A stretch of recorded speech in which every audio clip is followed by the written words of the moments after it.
morning. Thank you for joining us. Guys, you are watching KUHS, The Stream, and this is the Weekend Boost, and I am your host, Paul Lane. Guys, I'm so grateful to have you all watching the show, and for those of you who watch the show, you know that I'm a big supporter of CALMA, the Colorado Alliance for Latino Mentors and Authors. Today, I'm so excited and honored to have one of the founding members of CALMA on the show, Kimberly Sanchez. Thank you so much for joining us. Thank you so much for having me. I'm so excited. Yes, we're excited. I'm excited. I got to read through your book again, and it was really, really great. But of course, before we start, I want to get through, some administrative things. Guys, I've mentioned Calma's anthology before. This is some really, really good, deep reading. If you'd like to read some exciting poetry, some essays, some short stories, all of it is in this. And I'm telling you, it's an exciting read. You can get this, I believe they're $20. You can get it reaching out to me at info@paullane.net, or you can reach out at Calma at www.calmaco.org. calmaco.org. So please reach out, get a copy of this, help Calma. It's a worthy cause and it's helping a lot of people. I have one more announcement to make. Guys, there's going to be a networking opportunity coming up that is going to be really, really great. I highly encourage you to mark your calendars for August 24th. My friend Marlene Rose Vigil and Cheryl Lucero put this together, Palabra. Palabra means word. And what this is it's going to be a networking opportunity. Let me get the details for you because I promised her I would announce this. It is Tuesday, August 22nd, not the 24th. It's going to be free of charge. It's a business networking opportunity, 6 p.m. to 8:30, 3058 West 55th Avenue in Denver, 80221. Guys, the last time they had like 70 business people there. This is going to be big. It's going to be a great networking opportunity. If you're a business, small business, big business, set your calendar for August 22nd at 6:30. Again, 3058 West 55th Avenue in Denver. And that is going to be from 6 to 8. Palabra, please make sure that you get the time. Go there, go see this for yourself. Guys, you know that I always promote books. I'm a reader. I love reading. And when I was reading a little bit about Kim, I discovered that we have some very common favorite authors. And this is not related to the show, but this is some good reading. If you don't know who Rodolfo Anaya was, you really need to learn. Bless Me Ultima is a wonderful story about a curandera and a young man. Bless Me Ultima, Rodolfo Anaya. Great book. And then the other one, my favorite author, and we were just talking, and all of a sudden I found out it's her favorite author too. Yes. Victor Villaseñor has changed. I mean, he's impacted me so much. When I read his book way back in the 90s, I went out and I learned how to make tortillas right away. I mean it. And I make them to this day. Victor Villaseñor gave me such a sense of pride in my culture, in my heritage, and my roots, my raíces. If you want a book that will make you laugh, that will make you cry, that will make you happy, that will make you angry, The Rain of Gold, La Lluvia de Oro. This is a book about his family's history and about how they came from Mexico to the United States and how his parents met and how they fell in love. If you like love stories like I do, this is a great read, man. I was telling Kim, I've probably given away 8 copies of this book. My daughter Amanda has given away at least 3 to 5 copies of it. And so this is a book that absolutely changed my life. I mean, it was a fantastic read. I am the author of The Caregiver's Handbook, a self-help love story. I don't have a copy of the book with me. You know that I don't really push my book a lot. Maybe I should, but I'm really excited about pushing other people's works, and that's really what turns me on, what makes me excited. This book that we're going to be talking about is a classic love story. I mean, it's a fictional, historical fiction, but when I read a book that makes me cry, I always put a check mark on that book. And I mean, this book has a lot of emotional attachments to it. It has a lot of really, really great insights about love and young people's relationships and just the author. I mean, just the title, Amor Eterno, Love and Legacy. And when I started reading this book, it was really exciting because it started out in the 1500s, and there's this young couple that's just really and madly in love, and their love is quickly and suddenly broken up by the Spanish Inquisition. When you wrote this book, did you have any idea how it was going to turn out, or did you just kind of start writing? I actually just started writing. Uh-huh. I knew what I wanted to talk about. I knew the premises that I was sort of going off of, but once I started writing, it just, the floodgates opened. And I was writing in the morning before people woke up, my family, and I was writing at night after they went to bed. I was writing every chance I got because the stories just kept coming.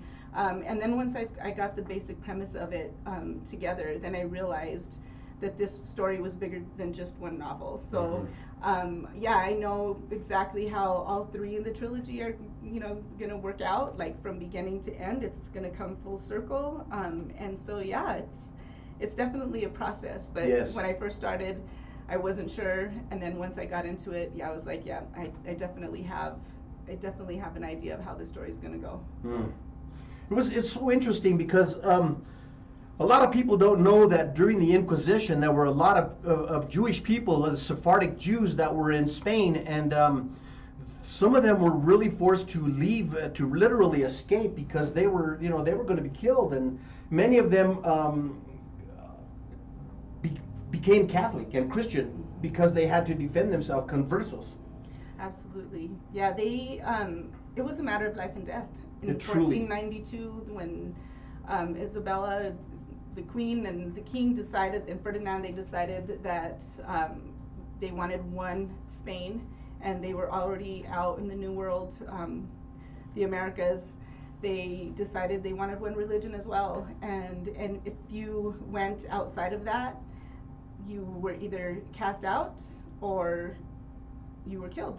So, and they did these things called autos de fe, where if they found out that you had converted and then secretly were practicing whatever religion you held before, whether that was Judaism or Muslim religion or whatever it was, then they would take you out in the middle of a plaza where there were tons of people around, and they would burn you at the stake, literally. So it was very cruel. It was very, but it was also very intentional in what they were trying to do. Yeah, and it's a story I never knew was really a part of my story and my family and our history. And so when I found out about that, I was fascinated, and I knew that it was something that had to bring to life. I couldn't help but wonder as I read that this was reflective of your own life, and it was fascinating in that when they separated, the young man Benjamin and his family went to Turkey, and when they left, he left a big piece of his heart there, and so it's almost like this energy remained there, and 500 years later, all of a sudden their descendants find themselves back on the same piece of land. It was such poetic flow. I just really enjoyed how masterfully you put it all together, and how their paths crossed, so I'm gonna reverse a little bit. So all of a sudden these two people separate, and then the next thing you know, it fast forwards to modern times, and one of the characters is Ariana, and she's from Colorado and from the San Luis Valley. And so right away it gripped me because my family is from the San Luis Valley too, and so I could really connect with that. And his family ended up in New York, and somehow through the years she lost her Sephardic Jewish religion, which was pretty interesting because I think that's probably a very common thing that we find in our society today. I've had people ask me if I thought it's possible I could be Sephardic at some point in history, and I don't know. That could be because I complain about our race being bastardized over the years and over the centuries, and we don't know. I mean, so many of us don't really know. Yeah, I think what makes it possible right now is the DNA technology. You can do your DNA through lots of different places, and that'll tell you how much of each admixture that you have. And you know, for me, it's matching that paper trail with what the DNA tells you. And so, yeah, that was, I kept seeing that in the paper trail when I was doing this research. And, you know, for me, it was the question of my identity started when I went to college. And I wanted to be a lawyer, but they didn't let me because everybody kept asking me questions about why I called myself Spanish and why I talked in Spanish the way that I did, and blah blah blah blah blah.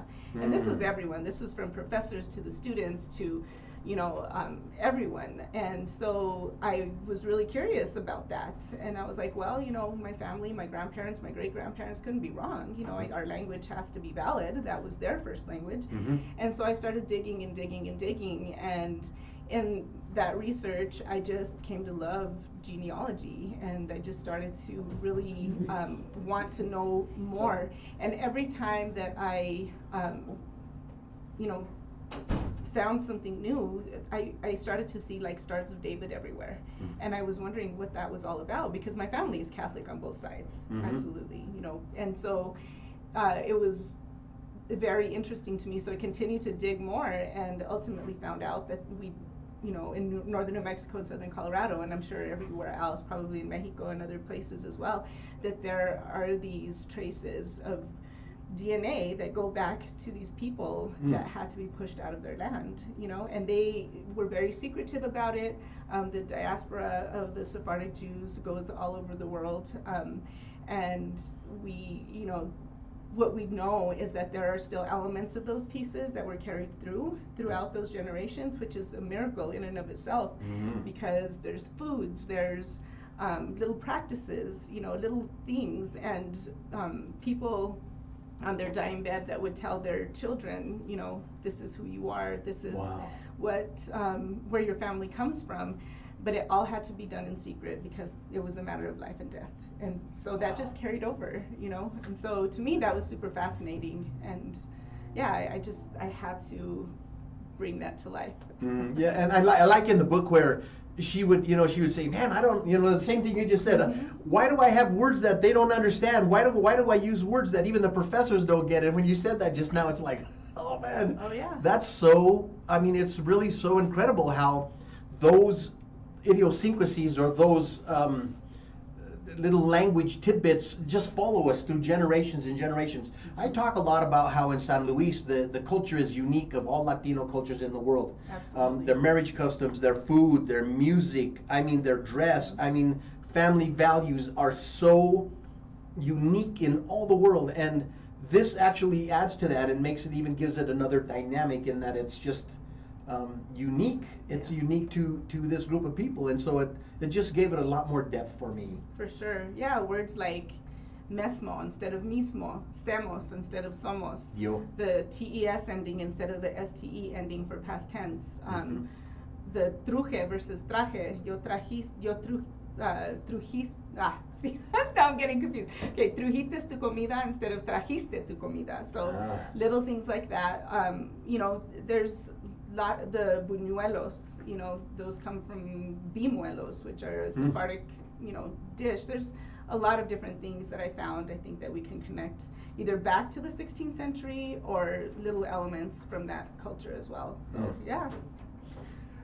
When you put together, you know, the two characters in the story, Luke and Ariana, there was a dynamic that again, guilty. I'm a hopeless romantic. I love love stories, and when this young couple would get together, you could just feel the tingling in them. My wife loved your book, by the way. Thank you. And we, you know, as we were reading, you know, I could hear her go, "Oh," which is that's a good sign when she says that, you know. And she said, "Make sure and tell her I really like the book." So, I love that. Thank you. It was really, really pleasing to read, because I like to read for pleasure. It's interesting because of all my life I've only liked nonfiction, you know, and now as I'm getting more up in the years, and I you know, just hosting the show for 5 years now, I've had such an opportunity to expand my horizons when it comes to reading. And so when I read through your book and I read, you know, the experiences that, you know, the couple ends up reuniting. Well, they're not married or anything, but they reunite back in Spain at Alma, Corral de Almaguer. Corral de Almaguer, yes. Mhm. And when they meet each other, that energy just returns right back. And not only that, but you could see it in everyone who's watching them. You know, I mean, her parents, his parents, Mari, you know, Roberto, all of the characters in the book are so enthralled in this love, and they're almost a part of it. They, you know, they really become really essentially an integral part of the story, because they really, you know, they make it happen. And I don't want to go too far ahead, but you know, this couple ends up reuniting, and their love story, you know, just takes on a new life of its own, I guess. Yes. When you were writing this book, did you, I guess, you know, when you're writing and you're talking about this story, did you feel like this is me, or this is how I? Yeah, I'm sure you did. You know, I'm sure people insert themselves into the characters. To some degree, I think I think that's a question I've gotten a lot. Like, you know, oh, Ariana is just like you, and I'm like, well, no. I mean, there's elements of, I think, an author that you pour into your story for sure. And although things, you know, are similar to our experiences and things like that, like you know, these two characters absolutely have a personality of their own and an experience of their own. And so, yeah, I think as an author, you definitely pull from your experience to some degree, and from, you know, I think, I don't know, even like the desires that a person has for, you know, I am a hopeless romantic just like you. Rain of Gold, that was actually one of the things that inspired me to write, because that, and then it inspired me to read again, because I loved to read when I was a little kid. Something happened to me in middle school and high school, and just didn't. And then in college, first couple of years, I read, you know, a few pages of the ones we were required to read, and you know, still managed to pass my classes, and I'm not sure how, but I felt afterwards, I really felt like I cheated myself out of a lot of learning. But when I read Rain of Gold, I was on my way to Spain, actually. I did a study abroad program out there when I was a junior, and I picked up the book, and I started reading it on the plane, and I was enthralled the minute. I mean, it made that like 6 to 8 hour flight, whatever, like 2 hours, I don't know. I mean, it just, and when I was out there as well, like after classes and everything, there were times where I read till 2 or 3 in the morning, and I knew I had to be up at 6 to go to class, but I didn't care because I just had to keep turning those pages. Absolutely. And what really I loved about it was the fact that he did talk about his family's migration into the U.S., and it went from his mom's side to his dad's side, and just talked about everything. The beauty, the messiness, the love, the, you know, all of that. The fear, the danger. The danger, everything. Yes. And I think that's what really inspired me. I was like, I want to do this. I knew that I had to do something similar in some way. I just did not know exactly how it would turn out. And this is what it became, you know, the 2 love stories, one from this present day and one from the 1590s, you know, coming together to tell this story, you know, about this culture and this, you know, era of American, you know, Latino American history that not many of us know about. No, it's so, you know, it's so funny. I'm big in TikTok. I love TikTok. I'm guilty, but you know, one of the things that I'm seeing more and more of is that they say Chicano and Latino people are indigenous people. You know, and I thought about this years ago. I mean, I would think, you know, she's Dene, and he's, you know, she's Cherokee, and he's Lakota, and even though we have brown skin and brown eyes and brown hair, we have indigenous blood in us, and we, you know, and we have, our roots are there, and so you can't hide it. No. You know, and so it's something that I take great pride in. My last name's not Chicano, but everything else is. No, and I love that, and that's the thing, is that I think that's the part where, okay, there's a line from the movie Walkout, which if you know me, you know that I love that movie, and I teach it in my classes.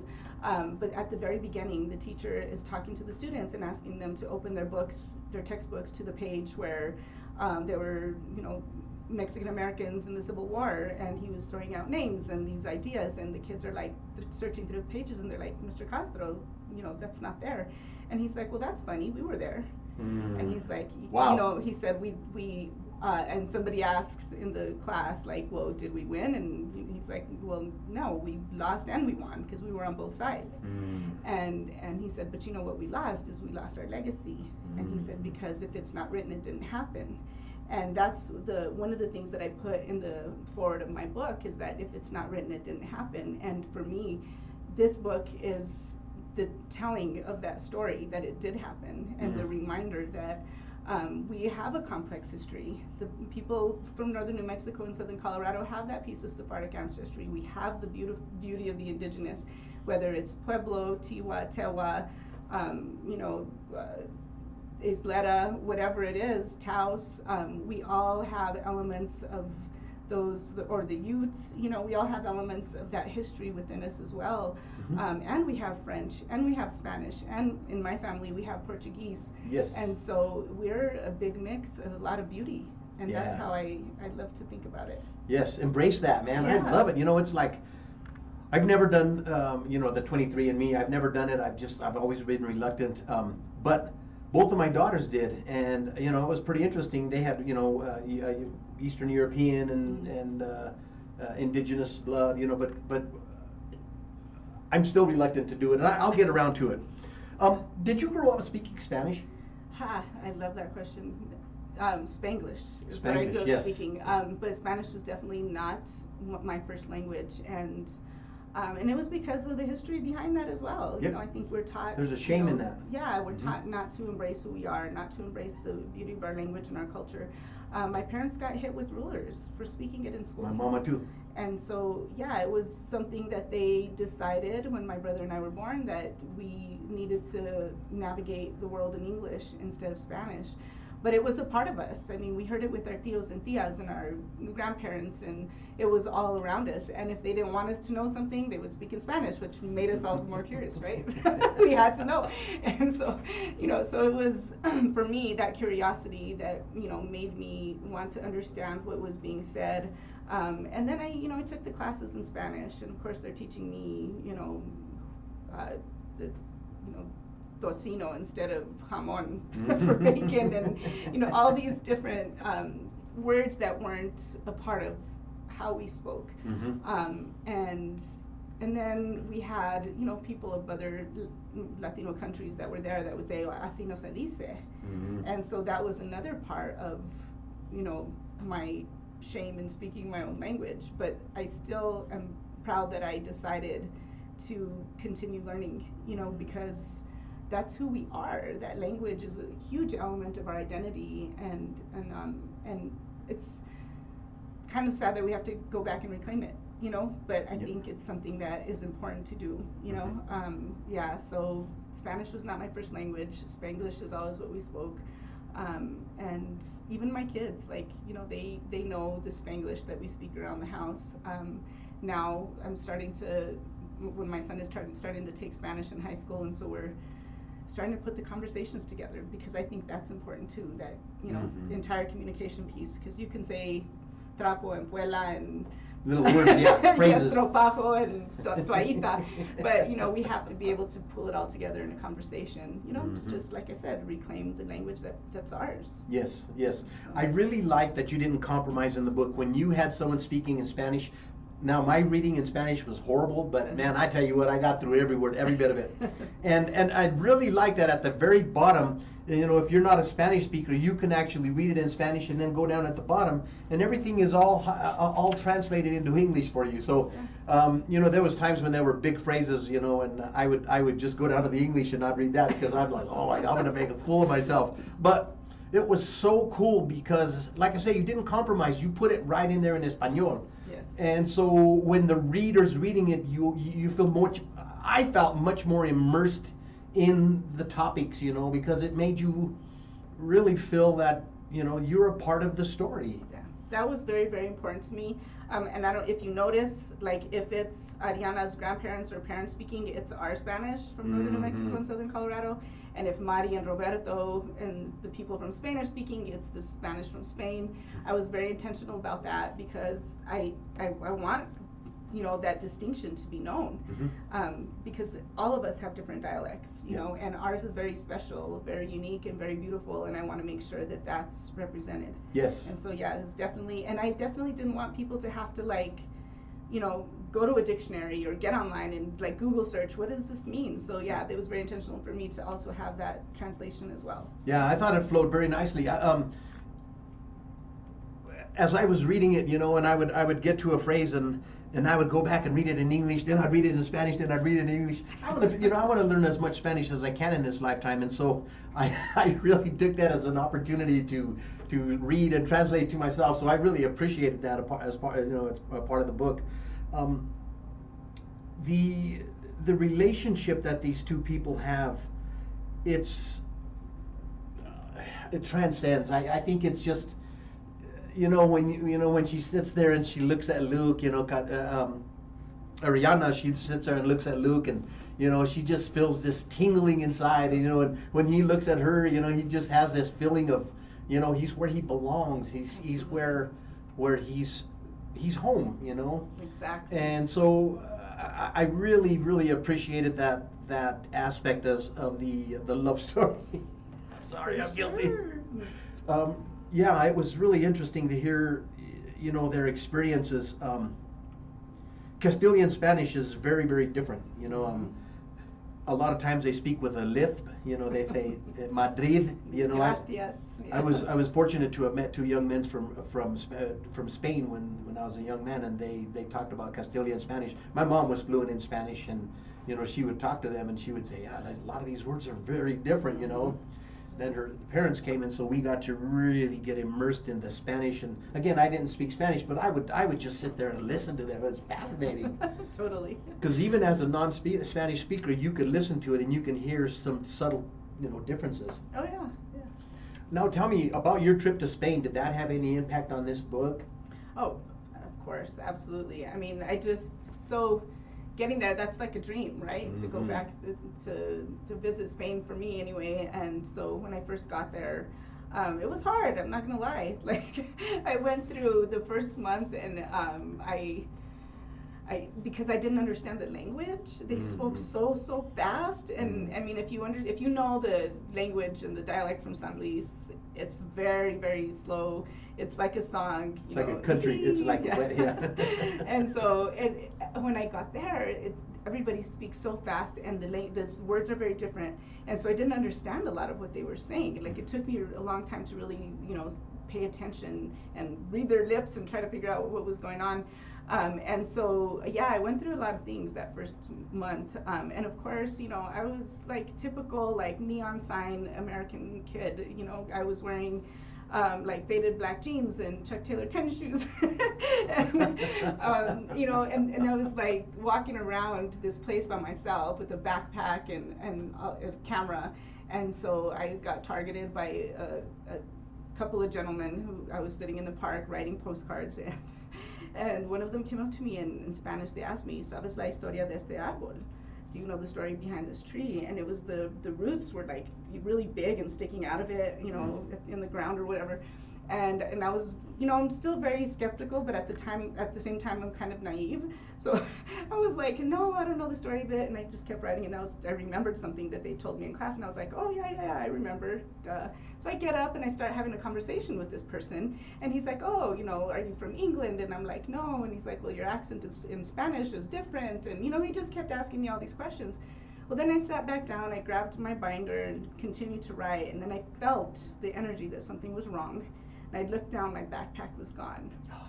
Yeah, so they work in pairs sometimes, and so you know that happened. And so my debit card and lots of things were in there, so I had to go through some stuff with my dad to sort of get that money back. And then I had a lady with a flower in the plaza ask me, you know, or try to give me the flower, and I was like, no, I don't want it. And she's like, no, it's un regalo. And I was like, no, I don't want it. And she's like, no, it's yours. And so as she's giving me the flower, she gets my hand and she starts speaking super fast. Like I said, I didn't really understand what she was saying. And then all of a sudden at the end, she said something about tienes que pagar por la suerte. You have to pay for your luck. And I was like, what did you just do? Like, after that, I realized she had read my palm. And I didn't understand the things she had said about my sweat or whatever. And I looked, and all I had was these, you know, bills. And she's like, oh, no te preocupes, tengo cambio. I have change. And so I figured, you know, I'd give her a bill, and then she'd give me back some coins or whatever. So I gave her what was the equivalent of 2,000, like $20. And she's like, oh, cuesta 4,000, or, you know, 40. Oh. And I was like, no. I was like, you better take the 20 and run, because I'm not going to give you anymore. Wow. And I can't remember what I said. But anyway, and then I walked into this cute little, these are my 3 lessons in the first month, right? The last thing was walking into this cute little restaurant. It was adorable. And like I said, I'm still dressed like an American teenager. And so I come in and I sit down, and all I wanted was like a salad or something. And so I asked for the salad in there, and they were like, well, what do you want your entree to be? And I was like, no, I just want the salad. And they're like, no, you have to buy an entree. And I was like, okay. And then they had these breadsticks and water sitting on the table. So I'm eating the breadsticks and drinking the water. And it turned out that I had to pay for all of that. Wow. So wow. I paid, like, I don't know, probably the equivalent of about $40 or $50 for my lunch that day. Wow. But those are just a little bit of the lessons that I learned while I was out there. But like the landscape, the people, after I, you know, found my friends and started traveling, and, you know, Ronda was my favorite place when I was there.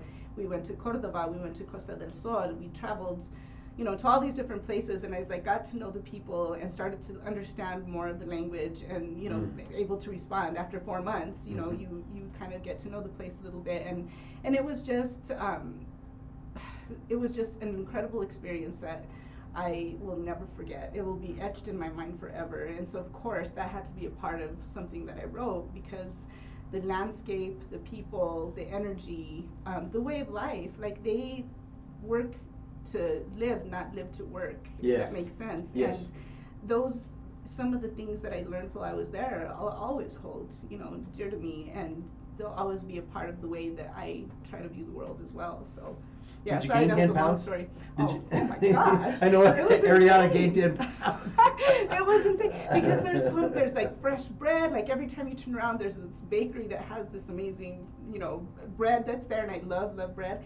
And we walked everywhere, so like I built a ton of muscle in my legs, but I also did not stop eating the whole time I was there. So yeah, I did. I definitely gained.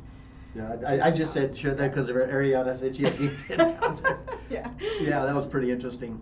Hey guys, if you're just joining us, you're watching KUHS, the stream, and this is the Weekend Boost, and I am the host, Paul Lane. And today we are talking to author Kimberly Sanchez about this book, Amor Eterno, Love and Legacy, Amor Eterno. Amor Eterno, what a title. Eternal love. I don't know if you guys, if you're a romantic or yourself, you know, but finding a love that is enduring, finding a love that is treasured, that is special, is a wonderful thing in life, and it's something that many people don't ever experience. You know, many people don't experience, and so the way that you captured that, I think, was just so. It was very complete. It was very satisfying. Again, you know.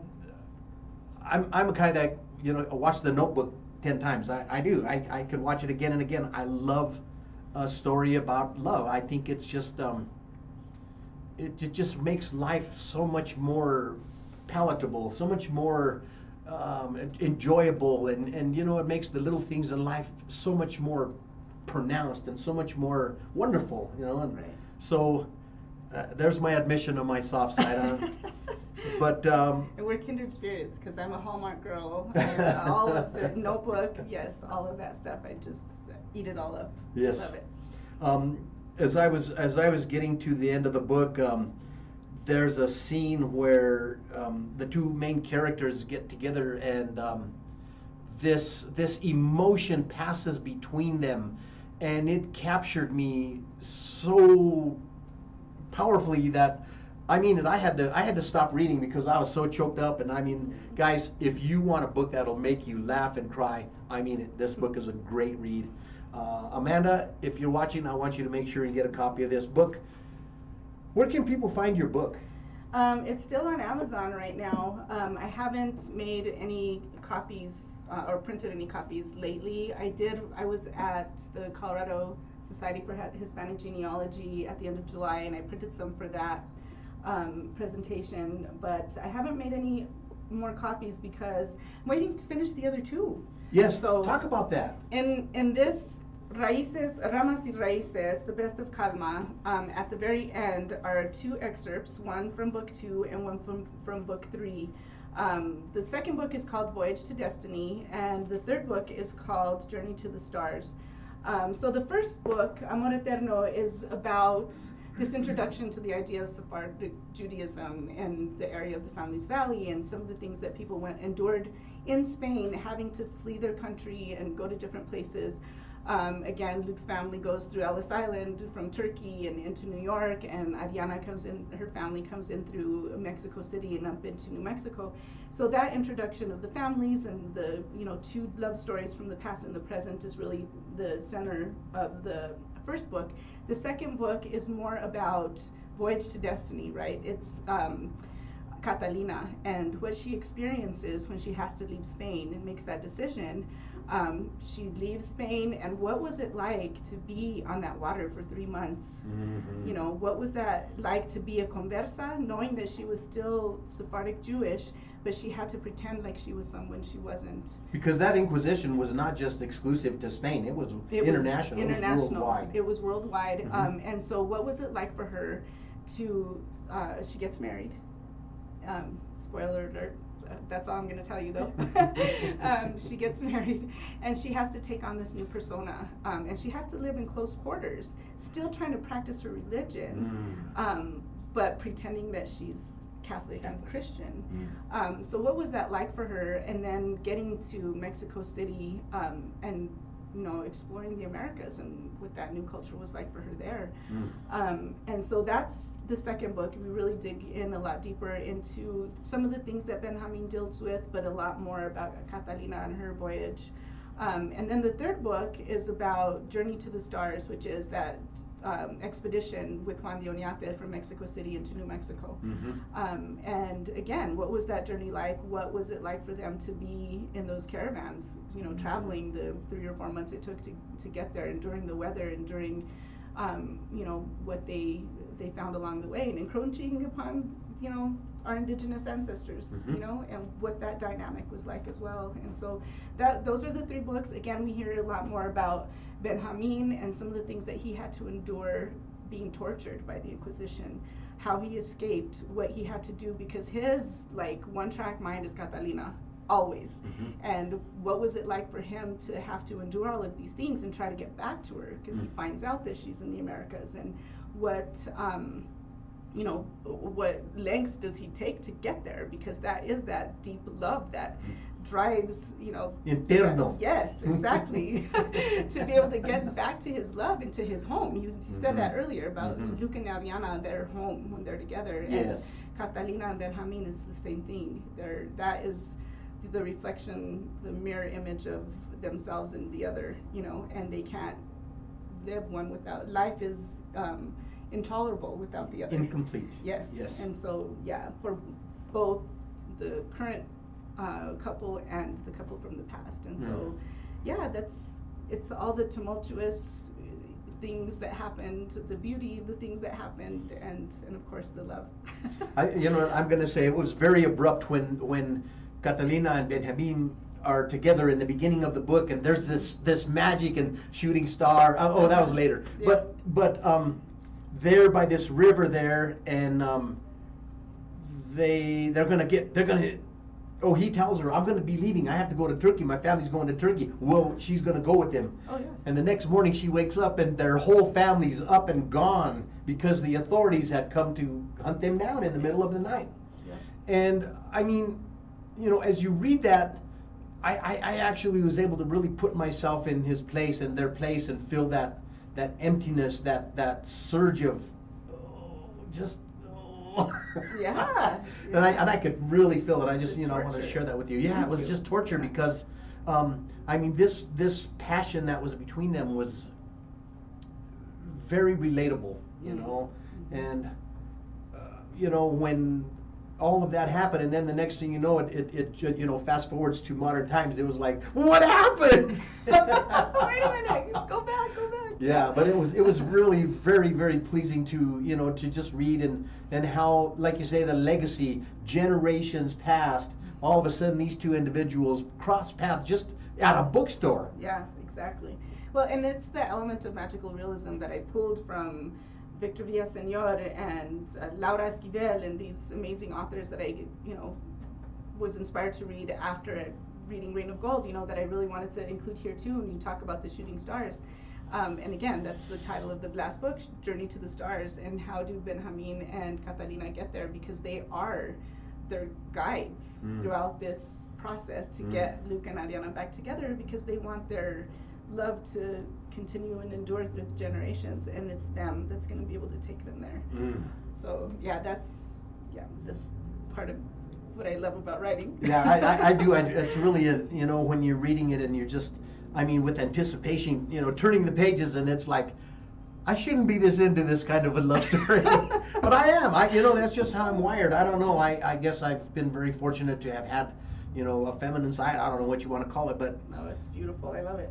You know, I really did. I really appreciated that emotion that was raw, that was just so evident, and you know, and I mean, I could just visualize her looking at him across the room, and her eyes sparkling, you know, and him, you know, she says, "Are you checking out my booty?" You know, and it's like, it was really a playful romance that just made you feel good inside, you know. So guys, I tell you, the book was definitely a worthwhile read. You know, the further you get into the book, you know, you start seeing things happen throughout both of their lives, and you know, and they go their separate ways, and it just really was touching. You know, it was moving. It really was. Thank you. Who are some other authors who have inspired you? You know, you mentioned Rudolfo Anaya, and I know his books are his writing was so unique in itself. Definitely, can't say it, Rodolfo Anaya. Like I said, Laura Esquivel, Victor Villaseñor are some of my favorites. And I've probably read almost every single book that Victor has written. And just because, you know, Puro Genius, like that was incredible. Because I think it's those Chicano writers and authors that have, like, they give us something to relate to. Like, we can see ourselves in their writing, and for me, that's really what it was. I mean, I've read other authors. I like Jojo Moyes, you know, that, again, the element of romantic writing, you know, and The Notebook. I can't think of his name right now. Sparks. Yes. Nicholas Sparks. Nicholas Sparks. And you know, I enjoy those authors too, but there's something about the writers from our Latino culture that just really inspire me. And to be honest, like, when I first moved to Denver, because I've always, you know, again, like I said, like to read, and I found this book that was set in Denver, and it was a Latino name who was the lead in the story. And I was like, this sounds interesting. So I started reading through it. Well, lo and behold, years later, I found out that it was Manuel Ramos's book. Wow. And so it was, you know, like, so what do you call it? The Chicano noir was not really a genre that I had entertained before, or wasn't something I would have normally picked up. But reading that book and, you know, hearing the names of the streets in Denver and the things that happened here, and Manuel has a way of writing too, man. Oh my gosh, it was just like that totally drew me in. And the more that we could see ourselves in writing like that, I think that, you know, that, and it becomes so much more relatable. You know, we can.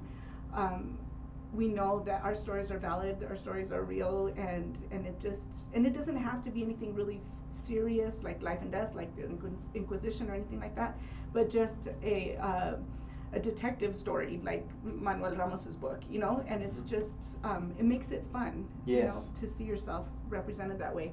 And again, just like you said before, this book is filled with all of those authors. Karen Gonzalez's La Llorona story, and you know. There's so Christina many. Montoya is not mentioned in here, but her book,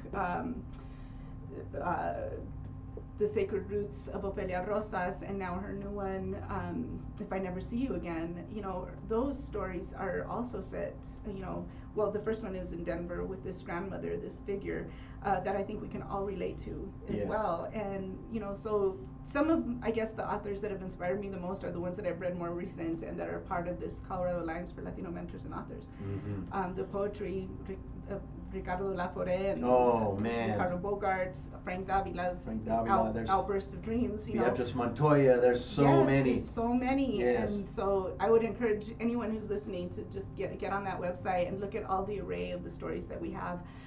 Also, people from my own family. I have a family member, Tommy Herrera, who wrote several novels, and I remember Really? being at his house, and he had, but this is when I was really, you know, I think either late high school or early college, but he had manuscripts handwritten in this beautiful handwriting, like Wow. stacks and stacks of them. And Wow. one of the books, An Unfortunate Encounter, you know, again, it just spoke to me because it talks about the Corriera, and it talks about the CCC camps and the WPA and all of these things from the past, and it mentions names like Charlie Caber and, you know, people that I knew from back home. Wow. And so that kind of stuff is what I, you know, I love to read, and that's the kind of work that inspires me. So. Mm-hmm. Yep, I tell you what, they say that a person who won't read is no better than a person who can't read. Mm. Guys, I'm telling you, you immerse yourself in a book, especially a good book like this. I'm telling you, it takes you to a place you just always wanted to be. It takes you to a place where you're safe and warm, and I mean, you might feel a little bit uneasy and uncomfortable at times during a book, but I'm telling you, when you start reading books and you start immersing yourself in the emotions of the author, it takes you to a new place you've never been, and it's just a wonderful place to be. Absolutely. It truly is. Guys, while I'm at it, I just want to make sure that and let you know, if you'd like to be a guest on the show, if your cousin would like to be on the show, please give him my information. He actually passed I'm last so year, and sorry. it was, yeah. I'm sorry to hear that. Still kills me to think about it. But yeah, so again, you know, that's something that I'm hoping to do is, you know, take some of his writing, if I can get a hold of his family members, and just start marketing it again, because I think his stories and his writing are not just worthy, but they're necessary for our future generations, you know, to understand what was happening back in those days. And it brings the history to life in not this boring way, in 1952 blah blah blah happened, but it tells us a beautiful story that, like, you can, like you said, it just captures your mind. Yes. And then you can understand it in a different way that makes more sense, and it brings it alive for you. And so I would love to do that. That's part of my passion. I just came across by accident, as I was preparing for the Colorado Genealogy Society, Hispanic Genealogy Society presentation that I did in July, several interviews of our elders from San Luis that were born in like the 1890s. And they were done by the Church of Latter-day Saints, and they're housed in journals at the University of Utah in their special collections. Wow. As Spanish-speaking peoples of Utah. I'm like, no, they're not from Utah. Really? They're from San Luis. And so, you know, again, that's something new that I'm trying to work through, get the funding and the ability to be able to publish these biographies, so that those stories can go back to the people, back to their families, back to the community from which they came. Because to me, there's nothing more wonderful than that. You know, we need to reclaim those stories back. So, yeah. And I love that. That's a great point, because so many of us have really gotten away from our roots. We've gotten away from our historia. We've gotten away from our, you know, our family culture, and it's like, you know what? It's never too late to go back and recapture that and embrace that. And that's the word, is embrace. I think that people need to go and embrace all of their cultures and heritage, no matter what it is, you know. It's so interesting, you know, knowing, you know, discovering that you're Sephardic Jewish, you know. And so now, we're running out of time quickly, but when you discovered that, did you go back and look at the Jewish religion, or did you consider that, or has it affected you over the years in any way? Oh yeah, definitely. Like, I definitely looked back at, I've always been a very spiritual person. I've always, you know, believed in a relationship with God. Like, that's been the foundation of my life and Mhm. the way that I try to make decisions and things like that. And so to find out that I had, you know, that element in my history, of course, yeah, I did a presentation early on before the book even came out to the Society for, I'm gonna butcher this too, for Crypto-Judaic Studies, when Really? they had their huge conference here in Denver. Oh my gosh, and it was such an amazing conference. The people were so lively, so warm, so inviting. Like, they didn't know me at all, but they invited me in like I was part of, you know, their family. And you know, there was music, there was dancing, there was a play, there was all of the amazing food. And it, of course, it captured me, and of course I've done research. The past, you know, 5 years have been, I think, a little bit difficult for a lot of people with COVID and, you know, lots of different things happening. And so for me, I've had to kind of break away from, you know, studying a little bit more and doing more research and finishing my books. But I'm definitely making the time for that now. And So now, do you have a target date for those two new books? I don't mean to push you. Well, I get the question all the time, and I'm like, you know, I have to set that deadline for myself, and I have to work, even if it's an hour a day, 2 hours a day, and, you know, hopefully that'll come, you know, build from there. But I'm hoping, you know, maybe next year we'll look at next year right around this time, at least having the 2 manuscripts done, and then the editing, which Ready of course, you know, takes forever. Yes. But, you know, ready for the next steps. So yeah, hopefully we can make that happen. Wow, very good. Yeah. Very exciting for you. Guys, we still got 5 minutes, so let's see what else.